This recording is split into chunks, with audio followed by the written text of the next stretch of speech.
do dan does kalau di depan subjek dia artinya menjadi, kalau dalam bahasa Indonesia yang baku tuh artinya menjadi apakah. Apakah? Jangan pakai what. Misalkan what she play football misalnya nggak cocok. Dia udah otomatis kalau pakai does itu artinya apakah? Ya, bule udah tahu do dan does itu pasti question.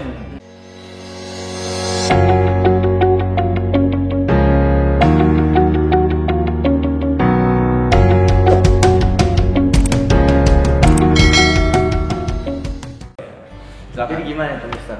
Yang fungsi do, does, don't, doesn't dan seterusnya ya. Jadi gini, simpelnya gini. Yang pertama kamu, let's say, anggaplah kamu sudah menguasai, udah hafal personal pronoun, kata ganti orang tadi ya. Ada I, you, they, we, she, he, dan nama orang misalnya. Ya, kamu udah tahu. Setelah kamu hafal itu, barulah kamu nanti belajar tentang fungsi dari do, does, don't, doesn't tadi, ya. Karena do, does dan seterusnya, mereka itu butuh personal pronoun. Dia nggak bisa ujuk-ujuk sendiri, gitu nggak bisa. Dia harus ada temennya. Contoh, kalau misalkan saya bilang I don't understand, misalnya. Kenapa saya pakai don't? Karena subjeknya tadi I. Ya, I don't understand.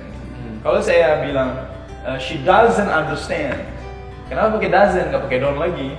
Karena dia temannya she. Karena temannya she. Oh, Makanya itu she, he dan nama orang ini wajib hafal, fardu ain itu, nggak bisa enggak. Oke ya? Dia bisa bedain mana yang pakai don't, mana Ya, exactly. Seperti itu. Nah, jadi kalau untuk do itu dia digunakan untuk empat tadi. I, you, they, we. Do, dia pakai do. Dengan kalau cara gunakannya gimana? Simpelnya gini.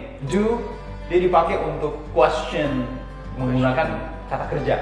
Contoh misalnya, do you eat? Do you drink? Do you study English? Berarti ini yang verbal. Ya, yang verbal tadi. Karena verbal itu kalimat menggunakan kata kerja. Nggak bisa do you beautiful. Nggak bisa, nggak cocok. Itu dilempar gelas sama bule. Nggak cocok. Do you beautiful? Bisa juga, tapi siap dibully aja. Gak apa-apa sih kalau tahan ya. Jadi dia pakai do ya untuk pertanyaan do di depan ayu dewi tadi. The do. Nah, kemudian masih di does misalnya. Itu banyaknya does pakai z ya. Bukan does, tapi does. Nah, si does ini dia fungsinya sama dengan do. Dan dia diletakkan di depan she, he, dan nama orang. Let's say misalnya Leo. She, he, dan Leo for example. Does Leo study English? Does she eat pizza? Misalnya. Does he play football? Dia pakai does. Tapi kalau dalam artian bahasa Indonesianya kayak gimana itu? Dia do dan does kalau di depan subjek dia artinya menjadi, kalau dalam bahasa Indonesia yang baku tuh artinya menjadi apakah. Jangan pakai what. Misalkan what she play football misalnya nggak cocok. Dia udah otomatis kalau pakai does itu artinya apakah? Ya, bule udah tahu do dan does itu pasti question. Itu pasti pertanyaan. Jadi nggak usah pakai tambahin what does. Nggak usah pakai what does. Lagi. Nanti artinya beda lagi kalau pakai what does. Ya. Jadi pakai do, does sudah cukup untuk bertanya dengan subjek-subjek tadi dibedakan. Terus misalnya gini, kalau misalnya kamu belum bisa bedakan do dan does dipakai untuk apa aja, pokoknya tabrak aja. Artinya walaupun dia nggak, misalnya gini, misalkan do Leo play football, bule tetap mengerti. Mungkin nanti dia akan membantu mengoreksi kamu, tapi nggak diketawain dulu. Sebenarnya yang ketawa itu yang fanatik aja, orang-orang fanatik grammar kan. Biasalah, orang kalau baru bisa silat kan dikit-dikit yang ngambil gaya kan. Tapi kalau dia udah biasa aja, yang penting mengerti. Wajarin ya. Dan bahasa itu hanya alat aja sebetulnya. Betul. Alat aja. If you don't understand, jadi alatnya benar-benar rusak. Tapi kalau selama kamu mengerti, walaupun alatnya, contoh misalnya gini, kamu naik sepeda. Kamu misalnya naik sepeda pakai tangan duluan atau kaki duluan? bebas kan, orang alat yang penting naik. Nih kan, nah, sama kayak kamu belajar grammar juga sama seperti itu. Basic dari grammar itu sebetulnya supaya kita tidak makin menjauh dari pemahaman bule. Itu aja sebetulnya. Walaupun beda-beda dikit, it's okay. Misalnya nih, kalau misalnya saya bilang I don't have money dan saya bilang I have no money, itu dua-duanya benar secara ya makanya sama. Tapi dalam grammar itu yang benar I don't have money, bukan I have no money. Grammar nggak menggunakan bahasa seperti itu.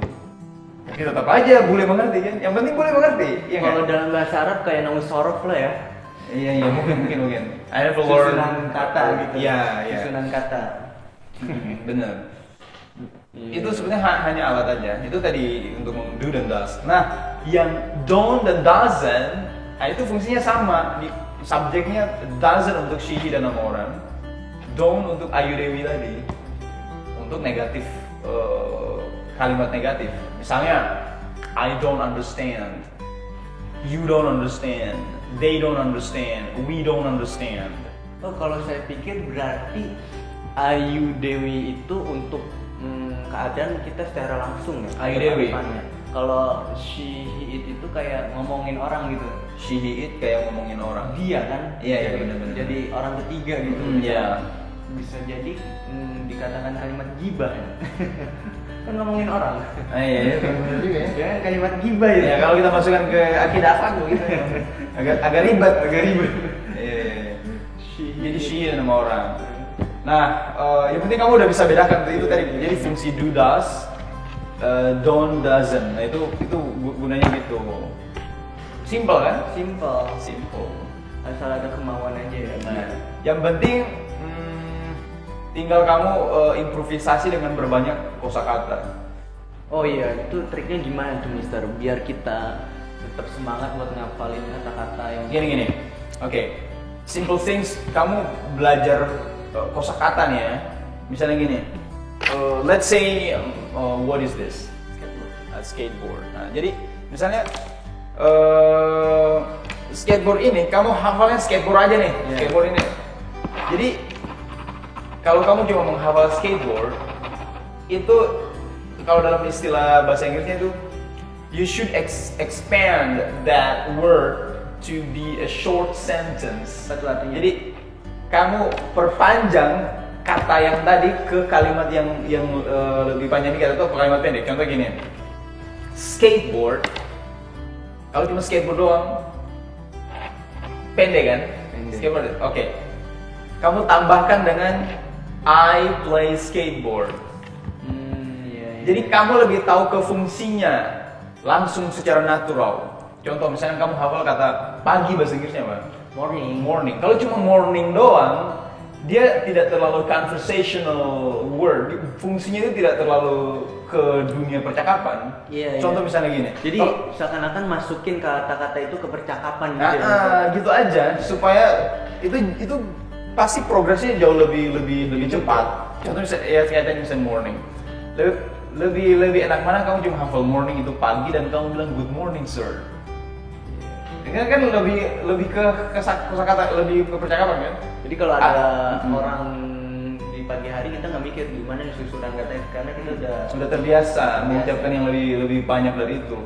Misalkan I eat in the morning atau jadi kamu gabungkan dengan kosakata yang sudah kamu tahu yang lain pasang situ. Karena nggak mungkin gini ya, kita orang Indonesia rata-rata tuh jarang ada, khususnya orang sekolah ya, yang sekolah beneran nih, dia bukan sekolah main-main. Rata-rata itu bahasa Inggris tidak terlalu asing di benak dia atau di kepala dia. Pasti sudah ada kosakata lain sebelum dia belajar sebuah kosakata baru. Mungkin awam benar-benar. Bagi zaman sekarang tuh. Iya. Nggak mungkin dia nggak tahu satu kata pun dalam bahasa Inggris, pasti ada. Nah, tinggal pintar-pintarnya kita aja mau mengimprove dengan kosakata apa, seperti itu, dengan kalimat yang mana. Iya. Itu cara mengimprove kosakata ya. How to improve your vocabulary. Seperti itu. Easy right? Apa aja sih? Lanjut. Ya, pertanyaan ini baru 3 doang sih Syekh. Jadi nanti kita ngumpulin pertanyaan dan kalau ada orang yang mau datang ke sini boleh ya. Boleh banget, boleh datang aja. Kita ngopi ya, ngobrol perkara Inggris ya. Sama teman. Soalnya ini saya udah lama banget nggak upload ke channel karena sibuk sama urusan yang lain ya. Jadi ini mungkin lebih mempermudah, mudah-mudahan mewakili teman-teman yang mudah-mudahan mewakili orang-orang seperti saya atau yang di atas saya sedikit atau di bawah saya sedikit. Oke. Karena ya gitu, masalah kita di pertama pasti nggak jauh dari sentence, verbal, gimana cara kita ngafalin adjektif. Jadi itu tadi yang dasar-dasarnya, adjektif kata sifat, noun kata benda, itu fungsinya nanti beda-beda. Kalau kamu mau yang sembarangan aja ya tinggal sambung kosakata bertemu kosakata, nggak usah pakai grammar.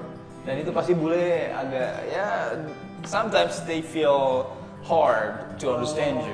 Bule mungkin kita bisa praktek langsung. Gimana? Mungkin kita bisa praktek langsung ke bulenya. Bisa juga. Tapi tunggu saya jago dulu. Iya, siap. Malu juga kalau cuma modal presentasi ngomong bule. Nggak apa-apa sih sebetulnya, udah cukup itu. Presentasi itu, kalau menurut saya presentasi itu tenses yang mewakili semua tenses. Tenses mewakili semua tenses. Kamu udah bisa present tense nih. Sudah cukup. Kamu mau cerita masa lalu pakai present juga nggak apa-apa. Mungkin boleh senyum-senyum aja lihat kamu ngomong kan, cuma sudah cukup untuk membuat bule mengerti. Contoh, kalau kamu mau bilang, saya ke pasar kemarin, saya pergi ke pasar kemarin, atau saya, what is that? Saya berenang kemarin. Itu kan past tense ya. Itu di atasnya present tense. Tensesnya udah jauh dari ini. Dan kamu sudah hafal 3 verb 1, 2, 3 kan. Nah, kalau kamu bilang saya berenang kemarin, harusnya I swam yesterday misalnya. I swam yesterday. Kamu pakai verb 2. Tapi karena kamu nggak tahu, kamu cuma bisanya present, kamu bilang I swim yesterday. Boleh juga, boleh tuh mengerti. Kan udah cukup tuh. Kalau kamu nggak bisa present sama sekali, kamu nggak bakalan bisa komunikasi sama sekali. If you don't understand this, then you cannot understand properly with native speaker. Gak bisa komunikasi dengan bule tanpa menguasai present tense. Jadi ini gerbang dari bahasa Inggris. Ya, ini let's say dia amal seburuk-buruknya amal, kamu harus bisa ini. Benar. Buruk-buruk amal. Iya, buruk-buruknya amal bahasa Inggris kamu. Minimal present kamu bisa. Udah cocok nih bisa keliling dunia nih. Benar. Orang ini keajaiban bahasa ya. Memang dulu pernah sampai masuk di podcastnya Om Deddy bukan masuk podcast ya, masuk di acara Hitam Putih Deddy Corbuzier tuh. Ada seorang yang hanyut di lautan nih. Dia penjaga rakit di laut ya, kayak semua rompon gitulah ya. Nah dia itu hilang selama 40 hari. Bayangin, hilang selama 40 hari. Pokoknya keluarga udah nyari-nyari dia kemana-mana udah gak ketemu. Orang di bagian Sulawesi Utara, Manado atau Gorontalo tuh, pedalaman di bagian pedalaman. Jadi anak ini hanyut nih, cuma dia punya keyakinan kepada Tuhan, jadi di Kristen dia. Di rakitnya itu dia punya Alkitab. Saking dia udah merasa benar-benar udah, pokoknya saya mati udah nggak berguna lagi saya ini. Dia udah pasrah lah. Pokoknya tiap hari dia hanya minum keringatnya sendiri. Saking nggak ada airnya. Nggak ada air lah, udah habis semua. Jadi cara dia minum tuh baju dia rendam di air laut, baju dia, terus dia peras, terus dia sedot ke baju tadi tuh, biar garamnya berkurang melalui, kan garam tersaring di pakaian kan. Dia minumnya itu tiap hari tuh. Makan ikan udah wajib tiap hari. Cuma kayu bakarnya udah habis, dia kayu ya pokoknya. Nah ini keajaiban bahasa nih. Jadi suatu saat dia udah mau terdampar pokoknya di mau ke Jepang sono. Ada kapal tanker, kayaknya kapal bawa minyak kayak gitu kan. Kapal itu bukan kapal itu pertama kali, kapal udah sering lewat. Tapi karena hari itu benar-benar ada sebuah kapal dan dia coba nyambungkan walkie talkie kayak HT gitu kan. Nah jadi dia sambungkan itu masuk ke frekuensi mereka. Dan dia bilang apa? Tolong. Masuk ke frekuensi mereka dan mereka nggak jawab apa-apa. Kapal itu lewat berlalu. Dan dia ingat apa ya? Bilang tolong biar orang ini ngerti saya minta tolong. Dia kan orang nggak ngerti tolong kalau bukan orang Indonesia. Kapalnya memang bukan kapal Indonesia. Apa dia teriak? Help, help. Yang tadinya kapal udah jauh, kapal muter, nolong dia. Itu hanya kata help doang, Allah selamatkan dia. Dibayangin tuh. Jadi jangan meremehkan bahasa. Memang bahasa itu memang dipakai untuk fungsi hidup. Betul, betul. Jadi dia cuma teriak kata help doang, kapal balik dan bawa dia ke Jepang, dan akhirnya dia dikirim ke Indonesia. Modal help doang. Apalagi kamu kan udah bisa banyak tuh, bisa ayu deh kan, bisa how are you, masa nggak bisa ditolong? Help doang bisa tolong.